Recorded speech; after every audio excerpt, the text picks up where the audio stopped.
그 사람들은 두 가지로 구분되죠. 즉 하나님이 선택한 민족들.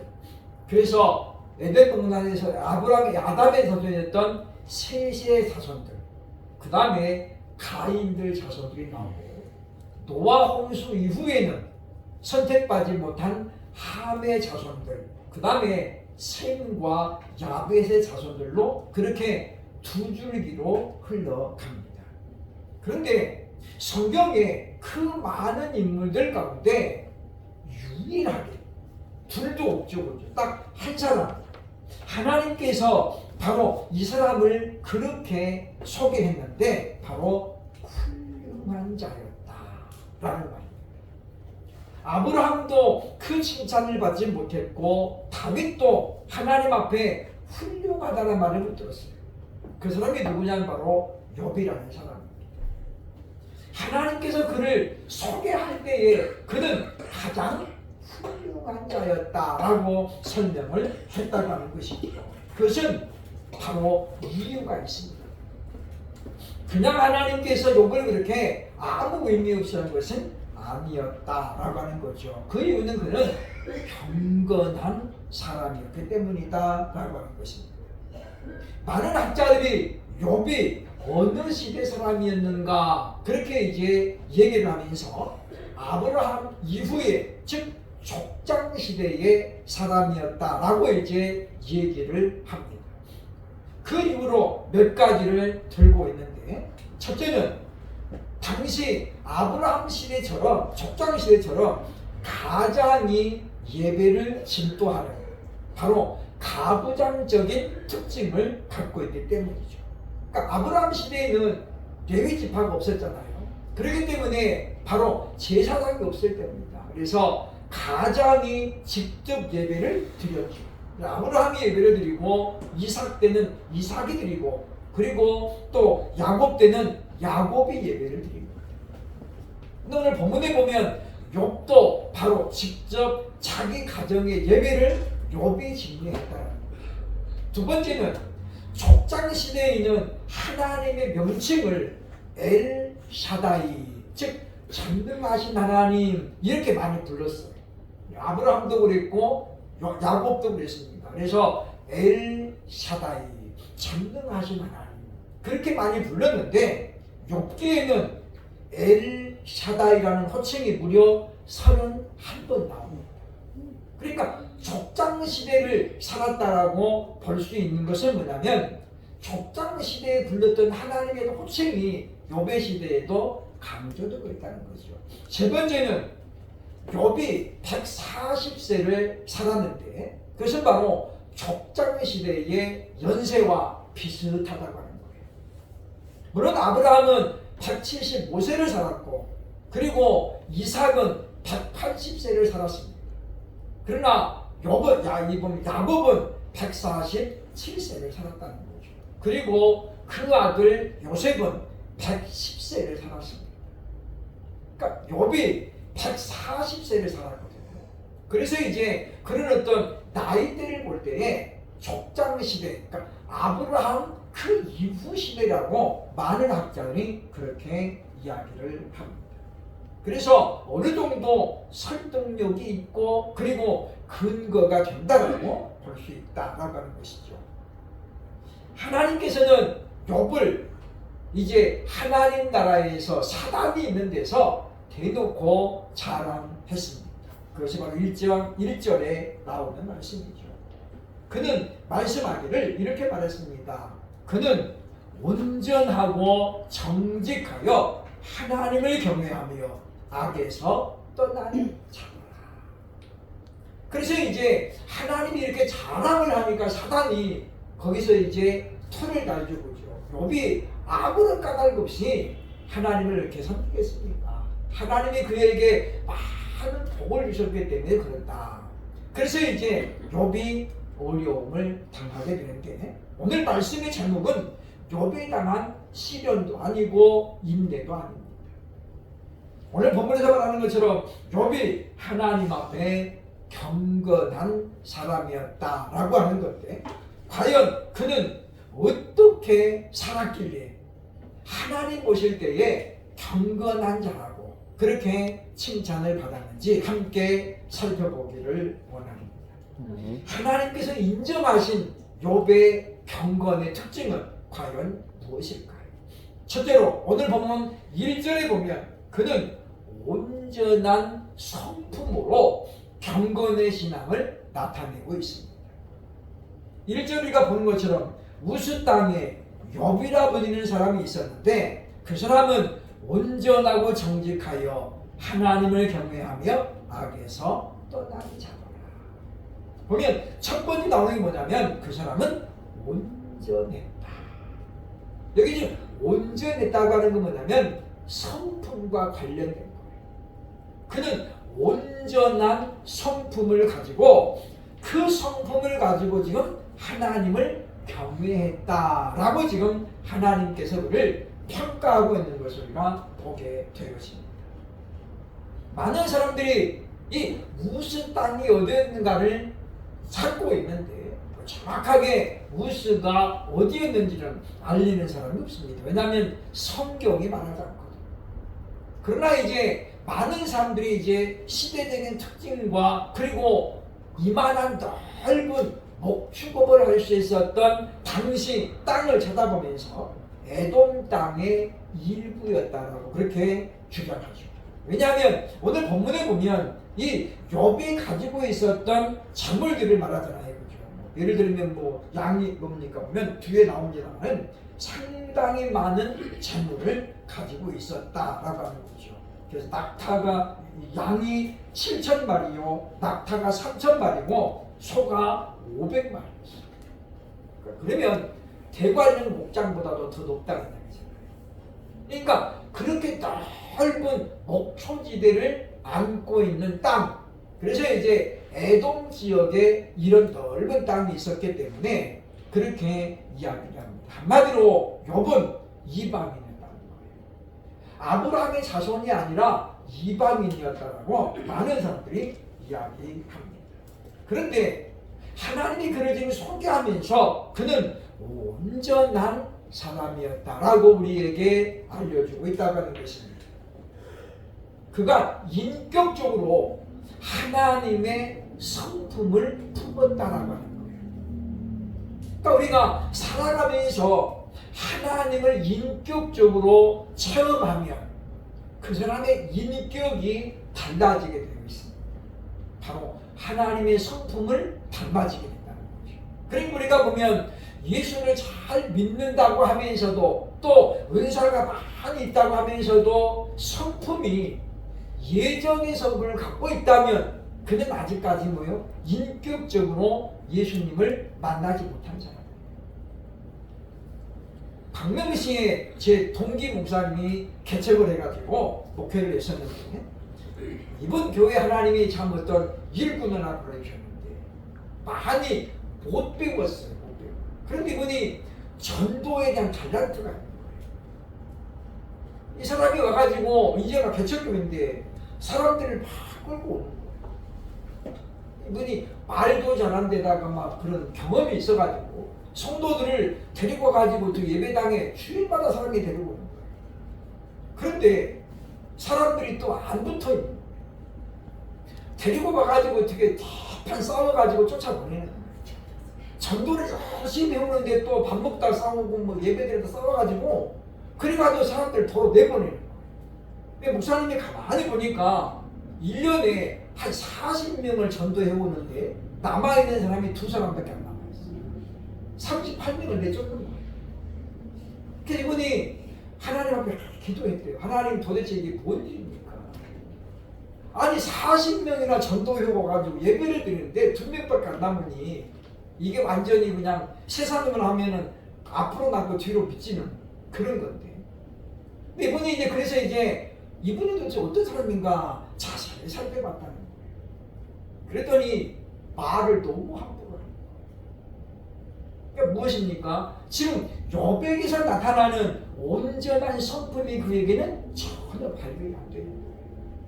그러니까 예수를 믿음으로 말미암아 구원의 확신이 있는데 뭐가 따라가는 거예요? 지금 인격적인 변화가 못 따라가는 거예요. 그래서 성도들을 전도 열심히 하는데 뭐요? 자꾸 싸워가지고 내보내고. 그래서 나중에 목사님이 이제 몇 년 지나가지고 그분 때문에 교회가 안 되는 거예요. 한마디로 싸움닭이 돼가지고 성도들 오면은 조금만 잘못 옷을 좋게 입었거나 뭐 그러면 그냥 시비를 걸어가지고 나가게 만들고. 그래서 나중에 목사님이 그랬대요. 우리 교회에서는 더 이상 당신을 품을 수가 없습니다. 그러니까 욥이라고 하는 사람은 어떤 사람이냐면 머리로만 하나님을 믿었던 게 아니에요. 그가 인격적인 하나님과의 교통을 통해서 그의 성품이 온전한 성품으로 변했다라고 오늘 성경 우리에게 알려주고 있다고 하는 것입니다. 그래서 바로 한마디로 말하면 예수님의 성품을 닮았다는 거죠. 온전한 성품이 얼마나 중요한가는 여호수아의 고별 설교에서 잘 나타납니다. 여호수아 24장에 여호수아가 고별 설교를 하지요. 그러면서 백성들에게 이렇게 말합니다. 여호수아 24장 14절 보면 그러므로 이제는 여호와를 경외하며 온전함과 진실함으로 그를 섬기라. 첫 번째 나오는 게 뭐예요? 온전함이에요. 이 진실함은 뒤에 나오는 정직함과 똑같은 의미입니다. 그러니까 성령이 한 분이라는 건 뭐냐면 시대를 떠나서 하나님의 성품을 말하는 게 뭐예요? 똑같다는 거예요. 욥에게 말씀하는 하나님이 여호수아에게 말씀하는 하나님과 똑같다는 거죠. 그러니까 여호와를 섬기되 경건한 사람은 바로 온전함으로 하나님을 섬기는 사람이라고 여호수아도 이야기하고 있고 욥기를 통해서도 하나님 우리에게 말씀해주고 있다는 것입니다. 예수님께서도 이와 비슷한 말씀을 마태복음 22장 36절로 37절에서 해주고 있습니다. 어떤 사람이 예수님께 물었어요. 그죠? 선생님, 율법 중에서 어느 계명이 큽니까? 예수님이 이렇게 말씀하죠. 예수께서 이러시되 네 마음을 다하고 목숨을 다하고 뜻을 다하여 주 너희 하나님을 사랑하라. 여기 보면 목숨을 다하고 뜻을 다하고 마음을 다하여, 이 말은 뭐예요? 온전한 성품으로 하나님을 사랑하라고 말씀하고 가십니다. 다시 말하면 우리가 하나님을 사랑할 때에 목숨을 다하고 마음을 다하고 뜻을 다하려면 온전한 성품이 아니고는 불가능하다. 왜냐? 우리 믿음이라고 하는 것은 항상 뜨거운 건 아닙니다. 어떨 때는 믿음이 뚝 떨어져 가지고 그래서 시험에 드는 사람이 얼마나 많습니까? 목회를 하는 목사도 시험에 들면 때로는 오늘 좀 쉬었으면 좋겠다. 그럴 때가 있다고 하는 거예요. 그러니 사람은 누구든지 비슷합니다. 사람은 누구나 다 비슷해요. 그럼에도 불구하고 우리가 하나님만을 온전히 섬기려면 먼저는 우리가 인격이 온전한 성품으로 변해져야 된다라고 하는 것입니다. 그래서 예수님은 제자들에게 여러 가지 인격적인 것을 가르쳤잖아요. 사실 겸손을 예수님 가르치거든요.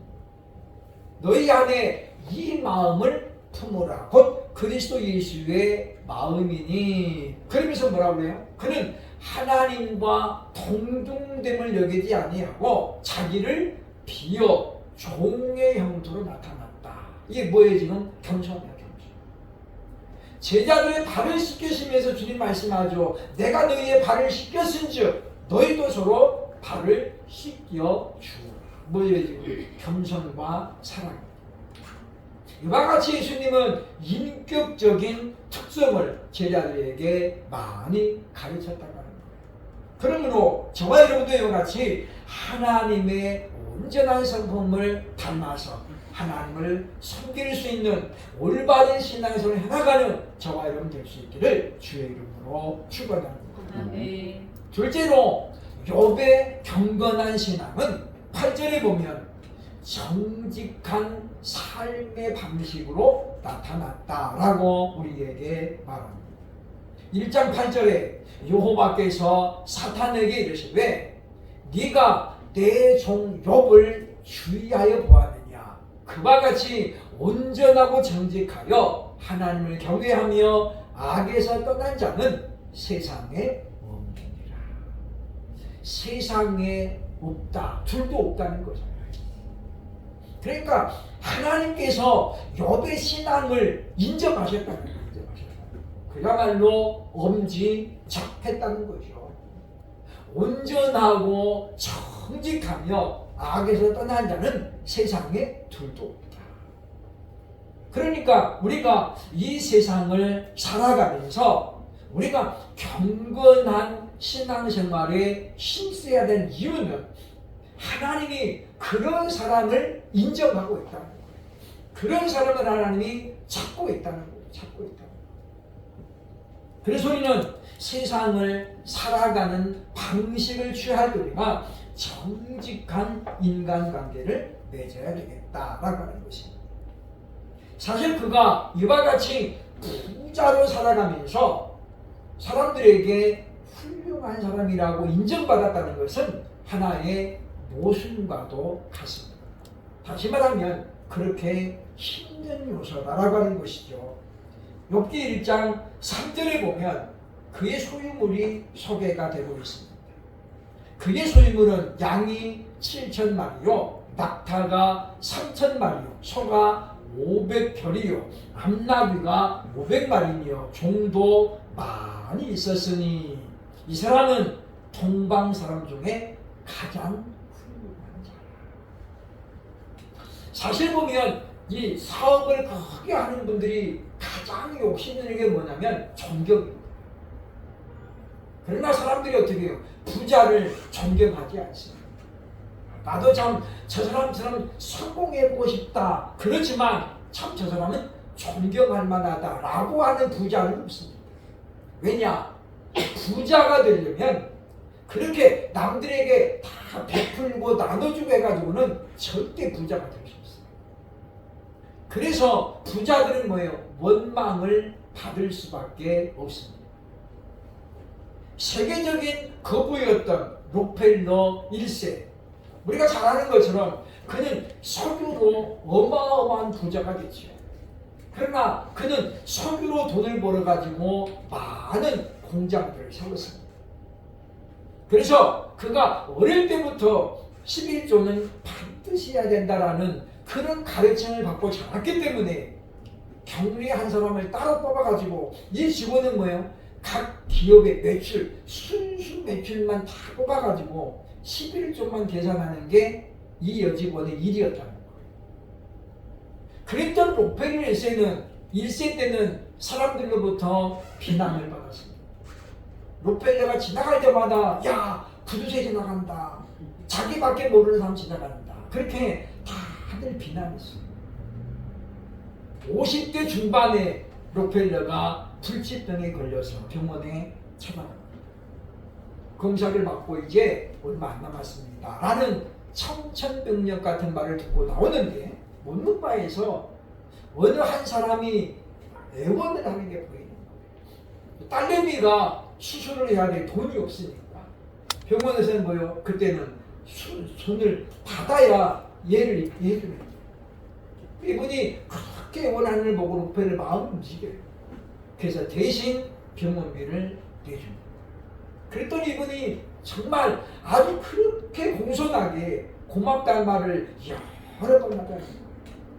록펠러가 55세 될 때까지 이제는 부자가 돼서 사람들이 자기를 다 알아보지만 생각해보니까 자기들에게는 정말로 마음을 담아서 고맙습니다 라고 말한 사람이 아무도 없었다는 거예요. 그는 거기서 내가 가진 것 중에 작은 일부를 주면 사람들이 나를 이렇게 고마워하는구나를 깨닫습니다. 그리고 그가 이제 기부에 눈을 뜨는 거죠. 그래서 이제 그때부터는 록펠러는 가난한 자들을 돕기 시작합니다. 그래서 YMCA 건물을 짓는데도 돈을 내놓기 시작하고 병원비가 없어 못 간다고 해서 돈을 내놓습니다. 그러면서 이제 2세도 그걸 본받고 3세도 그거를 본받아요. 사람들은 처음에는 록펠러가 회사의 이미지를 바꾸기 위해서 하고 있지 않냐라고 오해했습니다. 왜냐? 그런 사람들이 사실은 많이 있잖아요. 눈에 보여주기 식으로. 그런데 록펠러는 그렇게 하지 않았습니다. 그래서 오늘날은 록펠러 가문 그러면 기부를 많이 하는 집으로 그렇게 알려지고 있다고 하는 것입니다. 그러므로 우리를 또 보면 이와 같이 정직한 삶을 통해서 신앙과 생활이 일치되는, 그래서 누가 뭐래도 저 사람 참 예수 믿는 사람 같아. 옛날에는 예수님을 보여주는 그런 분들이 많이 있었다고 했잖아요. 지난주에 제가 이야기했습니다만은 남원에 보면 남원제일교회가 들어오기 전에 많은 사람들이 조원집이라는 사람을 그렇게 불렀대요. 당신이 말하는 그 사람이 우리 동네에 있습니다. 그게 누구냐면 조원집이라는 거예요. 그러니까 그는 은혜 받은 모습을 사람들에게 그대로 보이며 살았다는 거예요. 그러므로 하나님께서 인정하시는 경건한 사람은 이와 같이 정직함을 삶의 방식으로 여긴다는 것은 기억을 해야 할 것입니다. 세 번째로 보면 욥은 어떻게 경건을 나타냅니까? 2장 3절에 보면 악에서 떠난 삶으로 경건을 나타내고 있습니다. 2장 3절입니다. 여호와께서 사탄에게 이르시되 네가 내 종 욥을 유의하여 보았느냐? 그와 같이 온전하고 정직하여 하나님을 경외하며 악에서 떠난 자가 세상에 없느니라. 네가 나를 충동하여 보면 그 다음 절에 그를 치게 하였어도 그가 여전히 자기의 온전함을 굳게 지켰다라고. 근데 여기서 지금 하나님이 하신 말씀이 뭐냐면 그는 악에서 떠난 자였다. 그러니까 온전한 성품 거기에다가 정직한 인격 그리고 뭐예요? 그 삶의 방식이 선한 삶으로 연결됐다라고 합니다. 그래서 뒤에 가면 욥의 친구들이 와가지고 욥을 정죄합니다. 네가 하나님 앞에 지금 뭔가 숨겨둔 죄가 있기 때문에 하나님이 너를 이렇게 지금 하루아침에 징계한 게 아니냐. 그러니까 회개해라. 근데 욥은 억울한 거예요. 왜냐? 자신은 그렇게 살지 않았거든요. 온전한 성품을 가지고 사업도 정직하게 했고 그리고 뭐요? 악에서 떠나가지고 선한 삶을 살았어요. 욥의 뒤에 그런 말 합니다. 내가 우리 집에 온 과부나 고아를 빈손으로 돌린 적이 한 번도 없어. 그러니까 도와달라고 하는 사람을 욥은 뭐예요? 그냥 보낸 적이 한 번도 없었다는 거예요. 왜? 선한 사람이었잖아요. 그럼에도 불구하고 친구들이 일방적으로 욥을 비난하니까 어떻습니까? 욥이 결국 나중에 뚜껑이 열려요. 그도 사람이기 때문에 화를 내죠. 나만큼 의로운 자 있으면 나와봐 이렇게 되는 거죠. 그래서 이제 욥이 마지막에 어떻게 하나님 앞에 야단받는 게 뭐냐면 네가 정말 나보다 의로우냐? 라고 묻는 거예요. 사람은 아무리 선하고 의로워도 하나님만큼 의로울 수 없어요. 그렇잖아요. 그런데 많은 사람들이 착각하고 있는 것을 보게 된다고 하는 것입니다. 오늘날 이원론적인 신앙인, 즉 믿음과 행동이 다른 사람들이 너무 많습니다. 참 보면 오늘날 새 정부가 출범하고 또 많은 지금 장관 후보자가 발표되면서 참 어쩌면 그렇게 사람이 없을까? 잘난 사람도 많고 똑똑한 사람도 많은데 정말 정직한 사람이 없어요. 공무원 월급이 지금 작다고 맨날 이야기하잖아요. 근데 어떻게 56억을 갖고 있습니다. 남편 거 빼고 자기 것만. 우리 이걸 보면서 상대적인 박탈감이 많이 들잖아요. 남편과 합치면 어떻다는 재산이 2배 이상 불어났다는 거죠. 물론 그분들이 남의 거 도둑질하고 그랬다고 보지는 않습니다. 참 우리가 보면 악에서 떠나 선을 향하는 사람이 그만큼 지금 줄어들고 있다고 하는 것은 분명한 사실이라고 볼 수 있다고 하는 것입니다. 욥은 자기 자신만 그렇게 선한 삶을 살지 않았어요.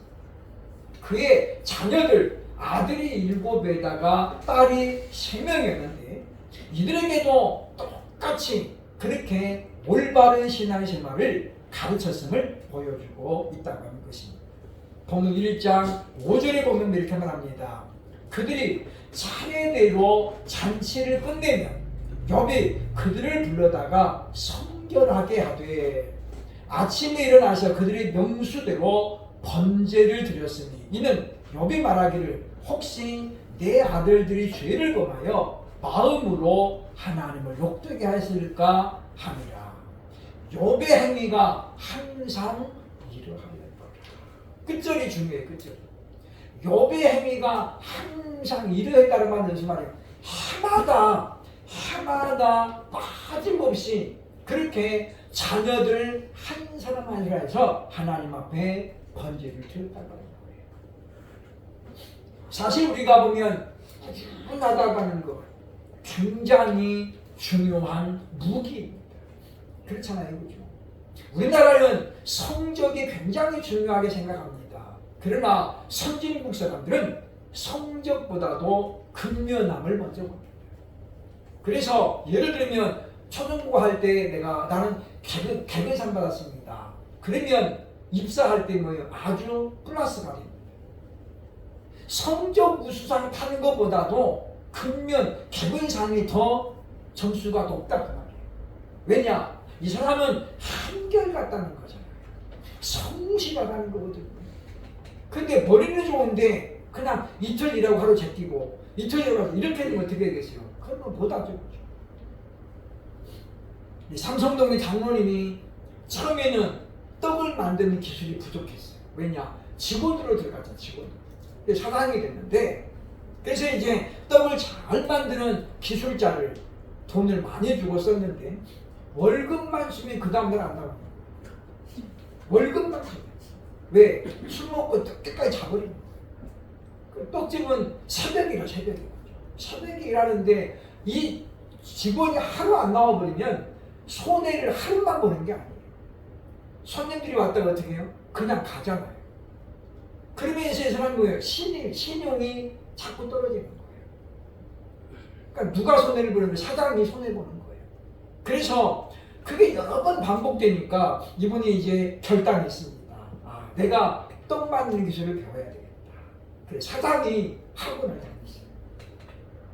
그래가지고 이제 지금은 진짜 기술자는 안 씁니다. 그냥 숙련공.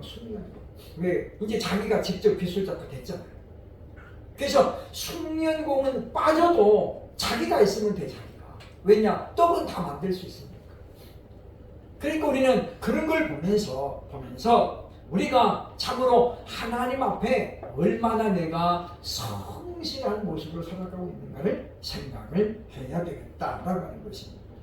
그렇기 때문에 욥은 자녀들에게도 올바른 신앙생활을, 즉 경건한 신앙생활을 강조했던 것을 보여주고 있다고 하는 것입니다.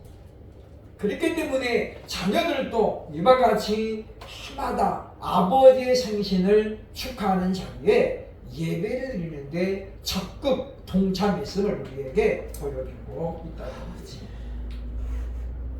140년이 되면서 선교 140년이 되면서 믿음의 대를 이어가는 그런 신앙의 명문가가 많아지고 있습니다. 참으로 다행스러운 일입니다만은 그러나 또 반대로 당대에서 끊어지는 신앙이 연결되지 않는 사람들도 지금 굉장히 많아지고 있습니다. 아버지는 장로였는데 그 신앙이 자식에게 끊어져 버려요. 아버지가 목사였는데 그 신앙이 자녀들에게 연결이 안 되는 그런 모습을 우리는 지금 보게 된 것입니다. 물론 참 자식 농사가 얼마나 어려운지는 여러분도 잘 아시죠. 절대로 내 마음대로 내 소원대로 안 되는 게 자식 농사입니다. 오죽하면 동아그룹의 최원석 회장이 그렇게 말했대잖아요. 세상에 내가 열심히 해서 노력한 대로 다 되는데 두 가지는 안 되더라. 하나가 뭐였어요? 골프. 그때는 골프가 유행하기 전이니까 골프는 그야말로 정말로 있는 사람들만 했어요. 근데 최원석 회장이 골프를 불붙이는 거예요. 조금만 세게 치면 넘어가고 조금 약하게 치면 가다가 떨어지고 그리고 또 되게 비 맞아가지고 그냥 이리로 가야 되는데 저쪽으로 가고 이게 안 그래서 이분이 그랬대요. 골프는 정말 노력하고 비례 안 되더라. 그게 뭐예요? 타고나야 된다.